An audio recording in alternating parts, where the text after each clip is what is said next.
Boa tarde, galera. Boa tarde para todo mundo que está aqui acompanhando a nossa live. Vamos chegando, vamos compartilhando.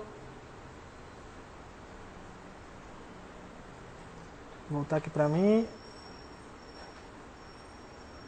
Boa tarde, vamos compartilhando, vamos chegando. Alô, galera que está de casa nessa quarentena, estudando por Enem, vamos chegando. Boa tarde, que hoje a live é sobre redação. Hashtag fica em casa, vai cair no Enem na sua casa, hoje trazendo mais estudos, trazendo mais informações. Vamos chegando. Hoje a nossa live é com a professora Tereza Albuquerque, que preparou uma aula muito bacana sobre redação, sobre introdução. Daqui a pouco ela vai conectar com a gente aqui. Vamos chegando, vamos compartilhando, vamos avisando a todo mundo. Renato já entrou.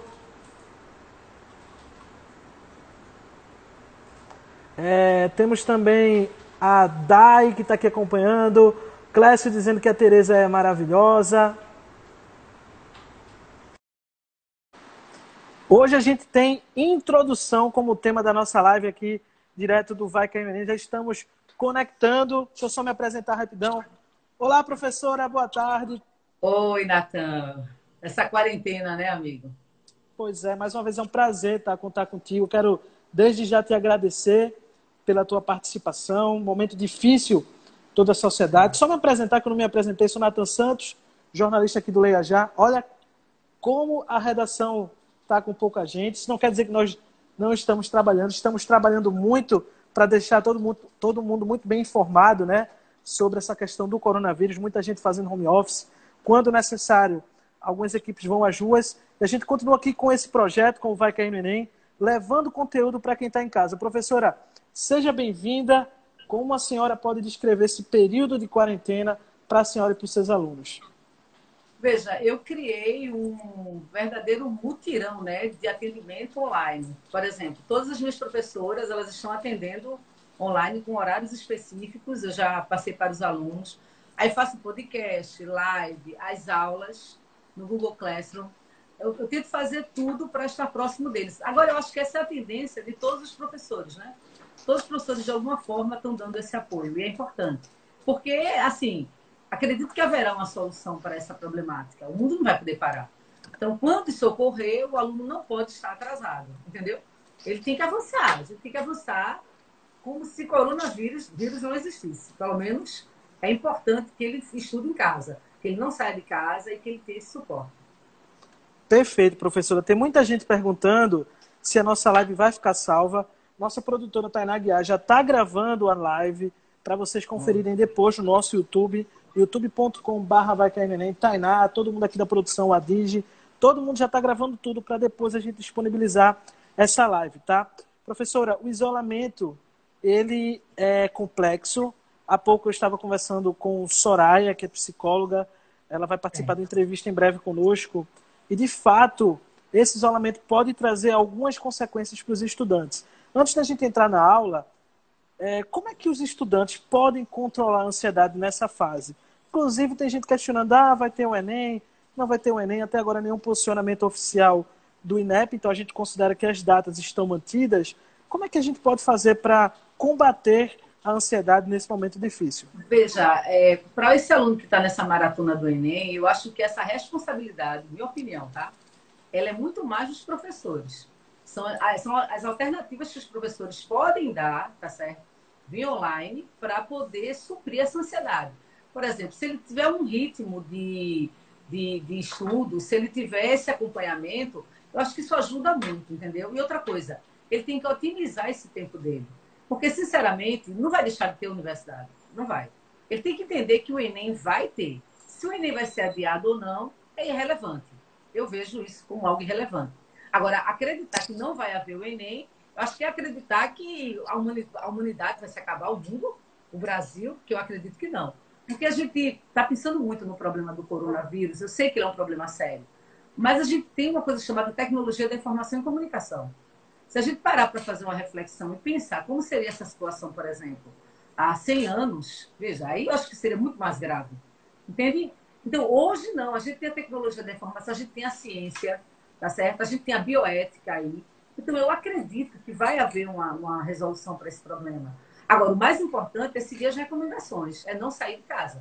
Por exemplo, assim que houve o decreto do governador, eu suspendi todas as aulas, absolutamente. Não quero nenhum funcionário meu dentro da empresa, porque eu não quero que ele saia de casa. Eu acho que agora o momento é cuidar de pessoas. E, assim, essa presença, né, do lado do aluno ajuda muito. Então, assim, é criar estratégias. O aluno precisa fazer boas leituras, o aluno precisa assistir filmes, ele precisa assistir às aulas, ele precisa estudar, fazer as questões. A maioria desses alunos, eu digo assim, os meus, pelo menos, eles têm o material na mão. Então, eles podem, inclusive, fazer as questões, mandar as dúvidas para mim e para a equipe. E quem não tem, baixa na internet, tá entendendo? Procura não parar, porque eu acho que parar é pior. Perfeito, professor. Ó, só fazer um comentário bem importante aqui. Muitas pessoas na nossa live elogiando a professora Tereza, a deusa da redação. Muita gente, o pessoal do vestibular PE passou há pouco aqui também elogiando. Então, muita gente trazendo comentários positivos. Então, professora, vamos começar a aula, vamos começar a discutir a introdução. Vamos. Mas antes eu tenho uma pergunta, professora. Não vou perguntar, por enquanto, a sua aposta para o tema da redação, mas uma coisa me despertou esses dias. Solidariedade. A questão do coronavírus traz uma reflexão sobre você se colocar no lugar do outro e você ajudar o outro. Veja, por coincidência, foi coincidência, tá? A minha aula dessa semana, porque minha aula ela é programada no material, certo? Fala de responsabilidade ambiental. Quando a gente fala de responsabilidade, a gente tem uma questão importante aí, que a responsabilidade ela implica necessariamente o que a gente chama de escolha, de liberdade. E a liberdade ela implica na responsabilidade que quando a gente fala da questão ambiental, eu queria que você entendesse ambiental no geral, dentro daquilo que a gente chama de bioética, implica na solidariedade. Dentro de um sistema neoliberal, né, mordaz, que é o que a gente vive hoje, está aí. A falência do sistema neoliberal. Está bem claro, eu acho, com o coronavírus.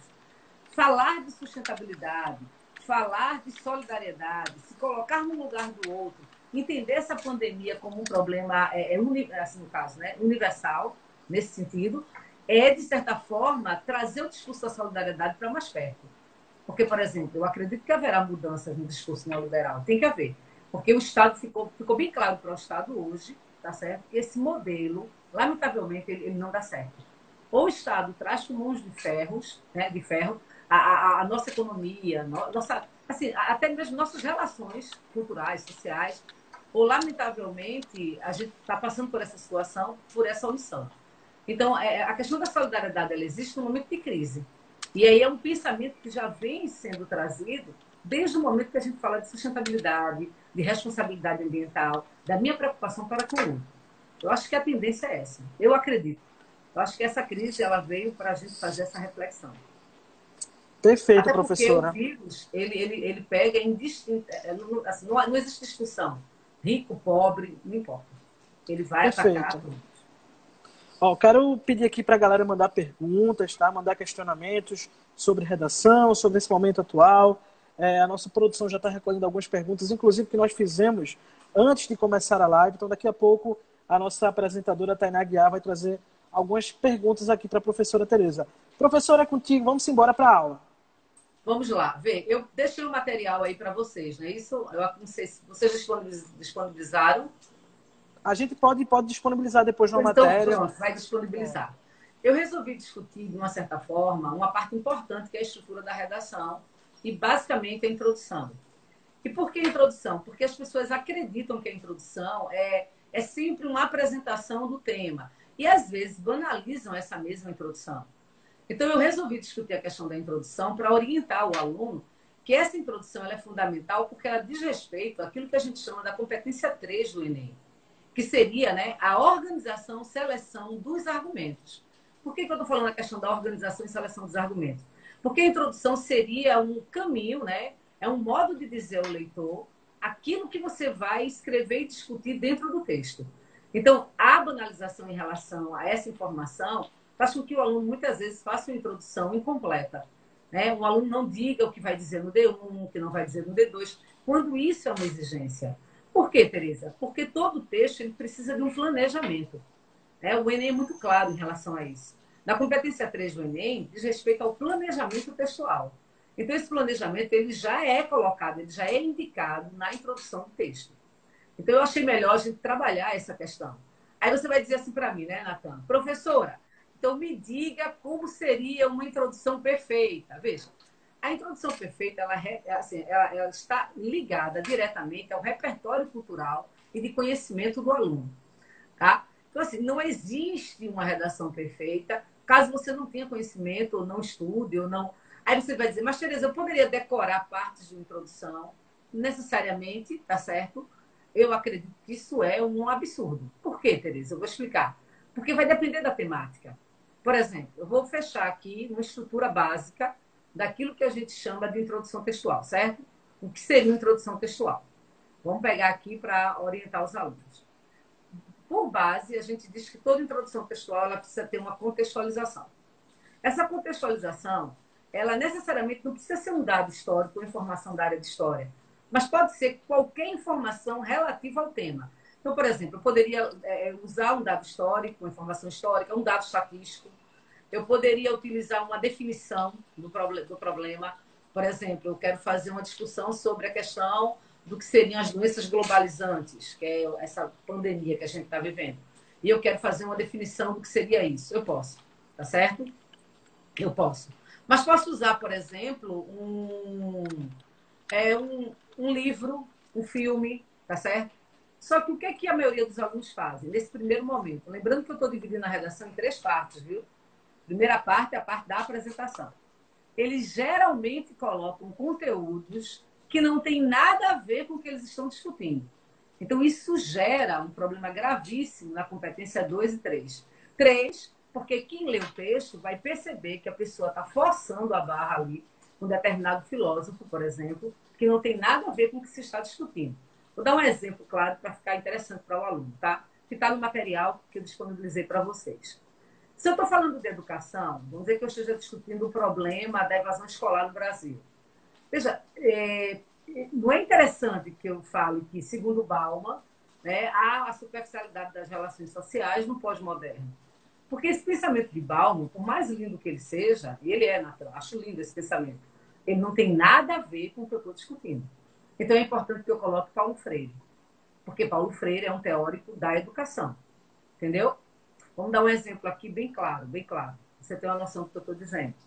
Essa semana eu recebi uma redação de um aluno, porque eu estou corrigindo redação em casa, né? Eu corrijo a redação do aluno em casa e passo o feedback pelo WhatsApp. E ele começou lá que, segundo Francis Bacon, né? Discurso é poder, né? E aí, quando ele falou que o discurso era poder, ele quis falar sobre a questão do preconceito linguístico, tá? Mas nada do que ele disse está associado à relação do preconceito, como ele escreveu. Ele jogou essa frase, que discurso é poder, porque ela é uma frase conhecida, é até vulgar, né? Comum.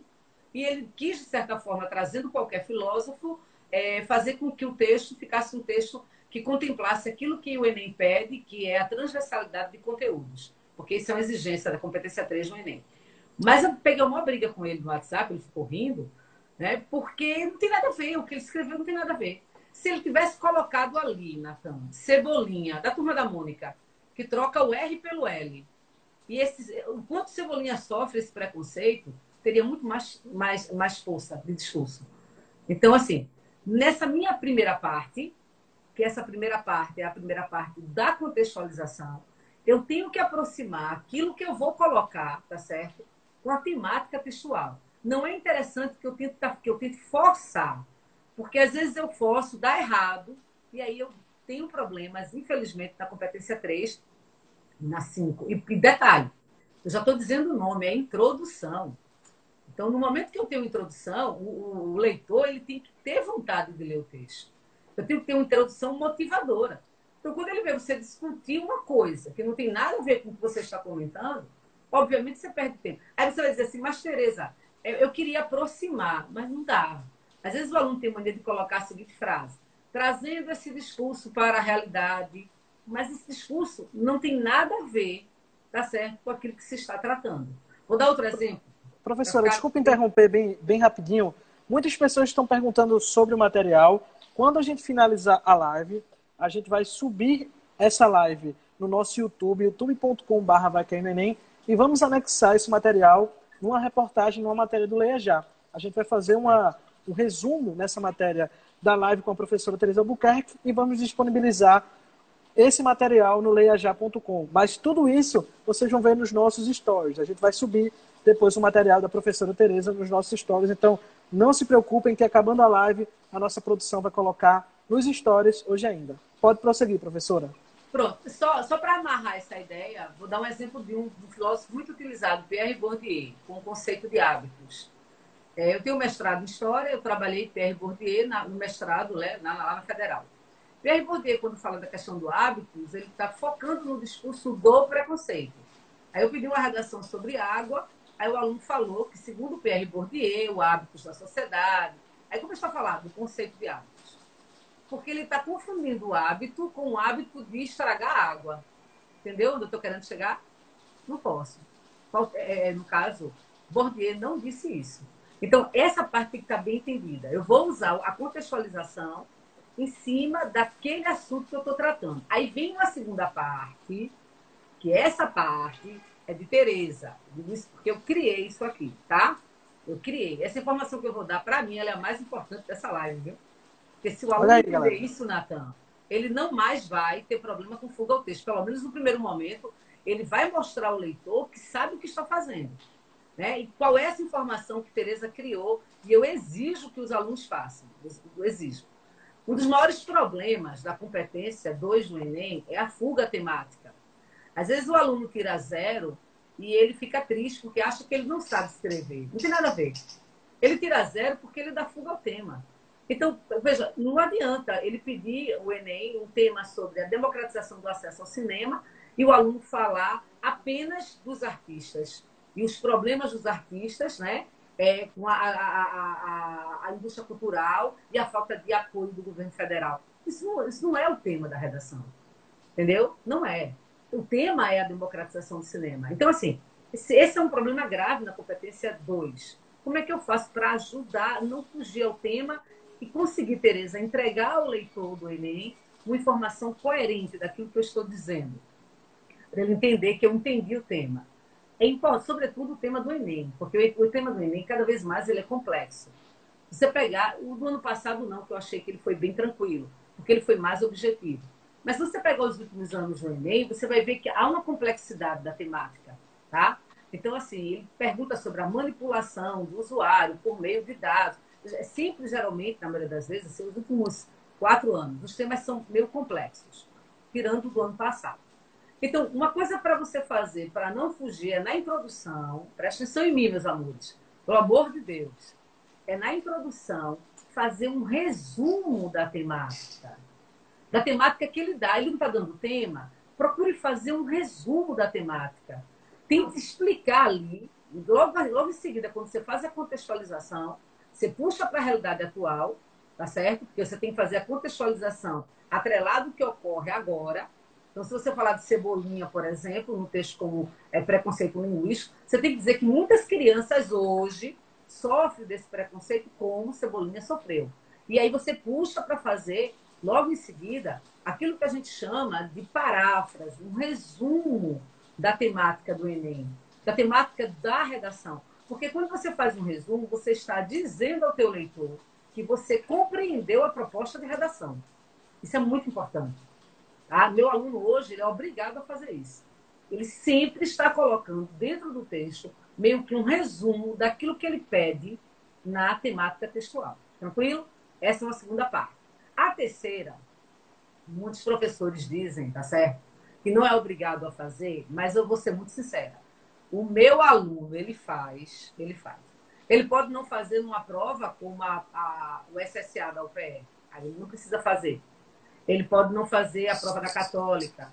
Mas para o Enem, lembrando que essa live aqui vai cair no Enem, e eu estou focando totalmente no Enem aqui, ele precisa dizer para o leitor, né, para o corretor da redação, o que é que ele vai dizer no D1 e o que é que ele vai dizer no D2. Porque ele precisa deixar bem claro essa amarração textual. Aí essa terceira parte é um outro problema, Natan. Por quê? Porque o aluno ele tem que entender, o aluno tem que entender que existe uma coisa no texto chamada autonomia discursiva. Ele é o dono do texto dele. Então, ele tem que fazer o texto sabendo exatamente tudo aquilo que ele está escrevendo. Por isso que, às vezes, é interessante que ele não coloque frases feitas. Porque, às vezes, ele coloca as frases feitas sem ter nada a ver com o que está sendo discutido. Então, na hora que eu escolho, né, a que a gente chama de tese 1 e tese 2, né, que seriam os argumentos, né, as discussões utilizadas sobre a determinada temática exigida pelo Enem. É importante que o aluno saiba que ele não precisa necessariamente fazer aqueles modelos pré-estabelecidos. Eu acho que esses modelos eles são perigosos. Como, por exemplo, redação de causa no D1, causa-consequência. Não é que ele não possa, ele pode, se ele souber o que ele está fazendo. Porque, às vezes, o que eu vejo são alunos desesperados, sofrendo, porque aprendeu a fazer redação em que o D1 é a causa, o D2 é a consequência. Às vezes, ele não consegue encontrar a consequência do problema. E ele sofre. Então, ele tem que entender que, necessariamente, ele não precisa seguir um esquema. Ele tem que fazer o seguinte, ele tem que indicar, no caso, no D1, na tese, uma causa ou uma consequência do problema.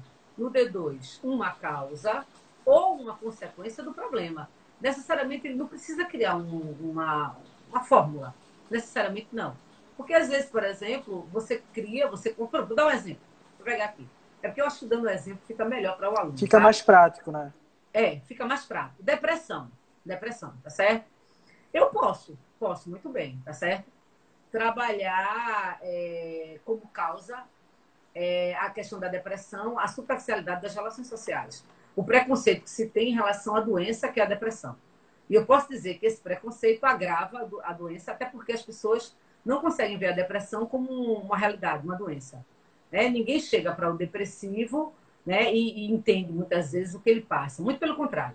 Geralmente os discursos são do tipo assim, tente sorrir, saia de casa. Ninguém chega para um doente que está com um soro ou um doente que está em possibilidade de sair de uma cama e dizer para ele, tente sorrir, saia de casa. Ninguém diz. Mas o depressivo, a gente tem a mania de dizer isso. Então, veja, o preconceito, ou posso pegar outra causa agora, a falta de conhecimento, tá certo? De conhecimento sobre o problema do preconceito pode ser utilizado no D1. Veja, eu estou com duas causas. Mas se eu não quiser usar essa causa, eu poderia usar uma consequência. Tá entendendo? Veja, não tem que estar amarrada. Vai depender daquilo que é o meu argumento. Qual a consequência, Tereza, da depressão, do suicídio? Então, eu poderia fazer, por exemplo, um D1 todo, discutindo quanto o problema da depressão ela está intimamente ligada ao suicídio. Agora, como é que eu faço para não fugir ao tema? Tá? É não esquecer que o meu tema não é suicídio. O meu tema é depressão. Então, o que é que eu vou fazer no desenvolvimento? Eu vou me utilizar do discurso do suicídio para poder argumentar sobre o problema da depressão no Brasil. Entendeu aí? É essa a questão. É essa a questão. Tranquilo? Perfeito, professora. Oi? Não, perfeito, pode continuar. Aí você diz assim para mim, Tereza, então eu quero fazer uma introdução perfeita. Leitura. Eu preciso que você leia. Quando eu digo ler, necessariamente, eu não estou falando, tá certo? Feito um louco, ler todas as revistas do mundo, não. Porque o aluno que está fazendo vestibular, às vezes ele não tem muito tempo. Mas ele tem que ler, por exemplo, o material de redação entregue pelo seu professor. Ou ele tem que procurar material. Quer ver uma dica que eu vou dar? Vai ajudar muito essa dica. Veja, é importante quando ele for fazer pesquisa sobre determinado assunto, ele procurar essas pesquisas em sites universitários. Eu acho importante os artigos científicos ou os ensaios, porque há uma qualidade de argumentação maior. Necessariamente, aquilo que a gente tem nas revistas não quer dizer que seja de uma grande qualidade ou nos sites.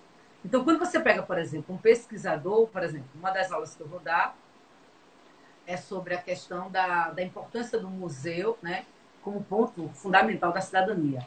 Então, quando a gente pega, por exemplo, um historiador, um discurso, um ensaio de um historiador sobre isso, a gente é munido mais de argumento. Então, é importante ler.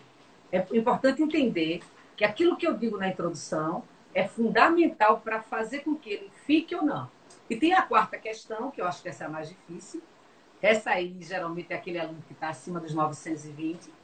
Eu geralmente coloco meu aluno, né, para essa quarta questão na introdução, na maioria das vezes, para aquele aluno que está acima dos 920 comigo, que é, de certa forma, tocar o leitor. Veja, quando o leitor percebe que eu tenho uma redação básica, repetitiva, estruturada, isso não faz com que ele tenha prazer com a leitura. E isso pode prejudicar a nota. Veja, ele pode não tirar ponto seu, pode, mas ele pode não dar. Então, é importante você entender que determinadas relações, por exemplo, a contextualização na introdução, se ela for bem contextualizada, é perfeito. Ajuda muito. Vou dar um exemplo aqui. Estou falando da questão da depressão e eu resolvi usar aquela série, né, Os 13 Porquês, totalmente entrelaçada. Então, eu posso fazer essa relação. Tá entendendo? Eu posso fazer essa relação. Eu estou com um modelo de introdução aqui, eu queria dar uma lida. Perfeito, professora. Eu vou dar Pode uma preparar. lida. É um material que eu mandei para vocês. Certo, perfeito. Enquanto a senhora prepara um material, eu quero instigar as pessoas a mandarem perguntas à nossa É bom, né? produção. Ó, Tainá Aguiar, que é a nossa apresentadora, disse que já tem muitas perguntas aqui, tá? Vamos, inclusive, tentar em outro momento fazer uma nova live com a professora. A audiência está bombando, está bombando. Mas lembrando, de casa. Inclusive, amanhã, provavelmente, a nossa próxima live, eu vou estar na minha casa, ou Tainá Aguiar, a nossa apresentadora da casa dela, professora está na casa dela, enfim. É importante que a gente fique em casa nesse momento. Professor, vamos para a leitura, daqui a pouco a gente vai para as perguntas. E aí, posso continuar? Pode continuar. Pronto. Aí, assim, eu vou dar uma leitura, vou fazer uma leitura aqui para a gente ter uma noção. Vê o tema, tá no material, tá, gente? O analfabetismo funcional e a escola no Brasil. 2 pontos. Qual o papel dos livros, da leitura e do conhecimento na construção dos indivíduos em formação? Veja, eu tenho uma pergunta aí. Aí vamos destrinchar, tá? Se eu tenho uma pergunta, é importante que eu responda. Tereza, qual o local que eu deveria responder? Qualquer local textual, né, do texto, você pode responder. Mas se você responder na introdução, ótimo. Porque ele entendeu que você entendeu que é uma pergunta. Ainda tem essa questão. Porque às vezes o aluno pega na prova do Enem uma pergunta e... mas Tereza, se essa pergunta for uma solução, a solução não tem que ser dada na conclusão? Eu entendo. Mas quando eu enuncio que eu entendi que é uma pergunta, e quando eu digo ao leitor que é preciso que haja soluções, né, ou fechar uma solução geral na introdução, eu estou dizendo a ele que eu entendi o texto. Entendeu? Isso é muito importante. Eu vou ler, né, lembrando que o tema da redação não é analfabetismo funcional, não é escola. Veja, lembrando que todos que estão assistindo a minha live vai ter esse material disponibilizado. Então vai ficar bem interessante para vocês pegarem e terem uma noção, tá? O tema, meus amores, não é analfabetismo funcional nem escola no Brasil. Na realidade, analfabetismo funcional e escola no Brasil são os subtemas que eu estou me valendo, tá certo? Para discutir a importância da leitura no Brasil, o papel da leitura, a importância da formação do leitor. Tranquilo? Aí veja como eu começo. Eu estou dizendo isso porque, veja, se eu estou falando de leitura, se eu estou falando de analfabetismo escola, porque gira em torno desse discurso, né? O tema proposto, né? Eu não posso me afastar, não. Eu não posso chegar aqui e dizer assim... deixa eu pegar aqui uma frase, né? Segundo Francis Bacon, discurso é poder, tem que ter cuidado. Não é que eu não posso usar, desde que eu saiba o que eu estou usando. Tá? Então, eu prefiro começar, e queria que você começasse, já que vai usar algum teórico, com alguém da área. Então, eu comecei com Paulo Freire. Vou ler e a gente vai fazer as discussões. Vê. Para o pedagogo Paulo Freire, a leitura do mundo precede a da palavra. Ou seja, antes do aluno aprender o código, ele precisa ler com senso crítico tudo à sua volta. Se você parar para fazer uma reflexão, não adianta eu apenas dizer que, segundo Paulo Freire, a leitura do mundo precede a leitura da palavra. Professora, mas eu lembrei dessa frase, essa frase é bonita, eu quero colocar. Não. Eu preciso de um elemento coesivo, que está aqui esse elemento coesivo, que é ou seja, esse elemento coesivo, para explicar a fala, a frase de Paulo Freire, a ideia de Paulo Freire. É outro erro na introdução. O aluno joga muitas vezes a frase e ele não explica. Quando não, Natan, que é uma coisa que ele faz que eu acho engraçado, ele rouba. Isso é um roubo, viu? Isso é um roubo. Ele rouba do filósofo, do pensador, a ideia. Então, ele chega, por exemplo, e diz mais ou menos assim. Dá um exemplo, tá? Segundo Michel Foucault, existe a microfísica do poder, ponto. Né? Veja, ele não explica o que é microfísica do poder. Quem está do outro lado não é obrigado a saber, tá? Não é obrigado, tá certo? Quando não, ele nem cita Foucault. Ele já vai e entra. Por isso que eu digo que ele rouba, né? Chamando ele de ladrão, brinco com ele. Que eles botam. A microfísica do poder informa que em todas as relações sociais e espaços existe poder. Mas isso aí não é dele. Isso é de Michel Foucault. Então, quando eu citei aqui o pedagogo Paulo Freire, eu fiz questão de colocar o ou seja, para tentar explicar o que ele disse. Veja, ou seja, antes do aluno aprender o código, ele precisa ler com senso crítico tudo à sua volta. Ler a realidade. Aí eu avanço, porque também não posso. Esse aqui é o primeiro período, tá? Eu não botei o ponto. Eu tenho que fazer um processo de retomada. Porque não adianta também colocar o filósofo e não trazer para a realidade atual. Ou não fazer a discussão para o problema da temática textual. Veja como eu coloco. A esse entendimento, o autor deu o nome de letramento e formação crítica do leitor. A expressão letramento e formação crítica, essas duas expressões, elas estão no campo semântico da ideia de leitor crítico. Ou seja, eu estou aproximando o meu discurso ao discurso da temática textual. Aí eu avanço. Ó, a formação crítica do leitor, por meio da experiência dos livros. Veja, livro também está no campo semântico da ideia da formação do leitor. Eu não estou fugindo ao tema. Eu estou colocando na introdução várias palavras, né, que estão no campo semântico da temática central, que é a formação do leitor. Aí eu avanço. Nesse esteio, entender a importância da leitura como um mecanismo necessário para a formação de cidadãos críticos é um importante passo para combater o analfabetismo funcional e os baixos números do IDEB no país. É que eu fiz. Eu estou respondendo a ele. Ele não pergunta qual é o papel da leitura? O papel da leitura é formar cidadãos. Lógico que eu vou retomar isso no desenvolvimento. Eu vou deixar essa resposta muito clara no desenvolvimento. Mas eu já enuncio ela por meio de inferência na introdução. Porque existe um processo de inferência aqui. Aí, veja, vamos lá, vamos fechar aqui com períodos. Primeiro período vai até a palavra livros. Quando eu boto a expressão nesse esteio, eu estou contemplando a competência 4 do Enem, Natan.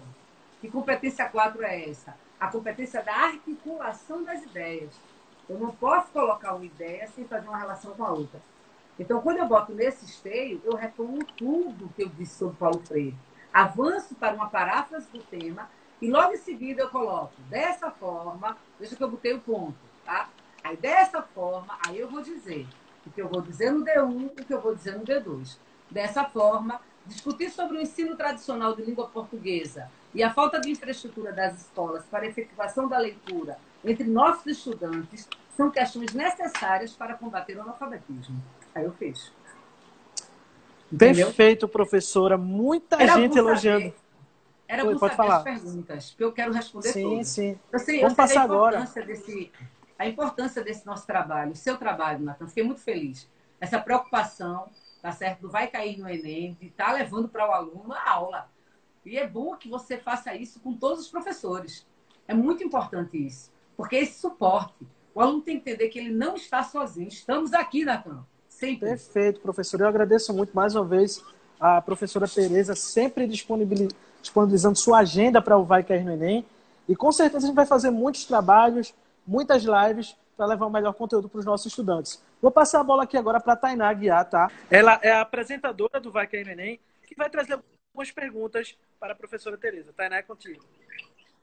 Olá, seguidor. Olá, professora, tudo bom? Tudo bem, Tainá. Professora, tem muita pergunta. Eu Mas sei. antes de eu fazer uma pergunta diretamente para a senhora, eu queria dizer aos feras, a todo mundo que está aqui perguntando, a live vai ficar salva sim. A gente vai gravar a live, vai colocar lá no nosso canal no YouTube. Então, assim que estiver disponível, a gente coloca aqui nos nossos stories. E quem perdeu o começo, quem quer fazer alguma anotação, vai poder acompanhar.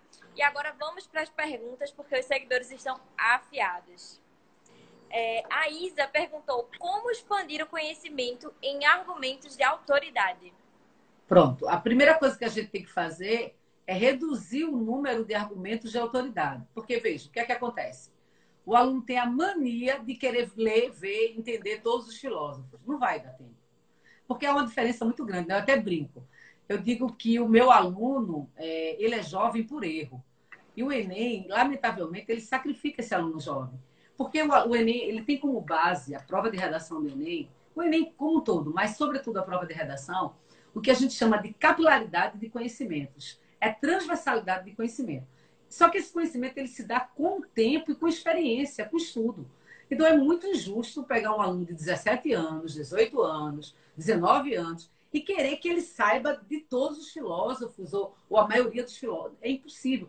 Leituras, livro, literatura. Por isso que às vezes o aluno fica muito angustiado quando ele chega e diz assim, né? Eu não tenho um repertório. Ele tem. Porque o Enem valoriza o repertório dele. Eu vou dar um exemplo aqui, tá? Uma aluna minha que tirou nota 1000, tá certo? Laís. O tema foi o tema da questão da violência contra a mulher, né? Então, ela trabalhou em relação à violência contra a mulher, o quanto até mesmo como é que a gente chama? Os contos de fada promovem essa violência. Quando, por exemplo, a Bela Adormecida só age mediante o beijo do homem. Ou seja, o problema da Bela Adormecida, tá certo? Não é furar o dedo lá naquela roca, não. Nada. É não ter o príncipe. Porque se ela não tiver o príncipe, ela vai ficar eternamente ali paralisada. Então, ela fez essa discussão, que é uma discussão simples. Eu estou dentro de uma discussão simples. Veja, todo mundo conhece a história da Bela Adormecida. Por que ela tirou 1000, Laís, né? Que inclusive está fazendo medicina na UPE hoje. Laís tira 1000 porque Laís conseguiu fazer a relação da problemática com aquilo que eu estou dizendo.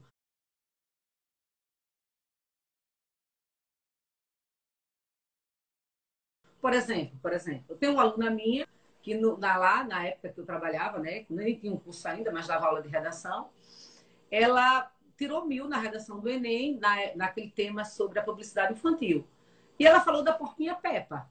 Gente, todo mundo conhece a Porquinha Peppa. Por que ela tirou 1000, Tereza? Porque a Porquinha Peppa, aquilo ali é uma coisa absurda. A criança fica obnubilada, fica paralisada. Então, ela começou a discutir o quanto aquela porquinha tinha valores deturpados nos seus episódios. Ela foi bem contundente. E o quanto os pais faziam até festa com essa temática. Então, necessariamente, não é assim, não é que eu deva conhecer todos os filósofos, não, todas as histórias. Não. Mas eu tenho que fazer uma associação muito perfeita com aquilo que o Enem pede e aquilo que eu tenho. Porque muitas vezes aquilo que eu tenho já é o suficiente. O que está faltando, Tainá, e eu lamento, veja que minha luta todinha é essa, tá? Na sala de aula. É o aluno entender que ele tem que ter autonomia, ele tem que ter esse direito de escolha. Então não vale a pena decorar frases, porque muitas vezes elas se tornam vazias dentro do discurso. Professora, o Helenilson, ele perguntou, é fundamental ter 2 teses na introdução? Para o Enem, sim, meu amor. Para o Enem. Eu poderia chegar para você e dizer assim, olha, faça uma tese só. Faça não. Porque quando eu coloco 2 teses, eu estou amarrando o texto basicamente numa estrutura básica. Que estrutura seria essa? Estou falando de forma, né? Conteúdo não, de forma. Porque a estrutura formal ela tem que existir, tá? Que seria basicamente introdução, D1, D2 e conclusão. Então, quando eu lanço 2 teses, eu estou amarrando. Outra coisa, eu estou dizendo ao aluno, é importante, ao aluno não, desculpa, ao corretor do Enem, eu estou dizendo a ele, tá certo, que eu vou discutir um problema aqui e outro problema ali. Isso é muito importante, porque diz respeito à organização textual. A Jéssica, e também tem outros feras também perguntando, para falar alguns exemplos de conectivos que podem ser usados na introdução. Pronto, esse é outro problema. Se você começar a decorar quais são os conectivos,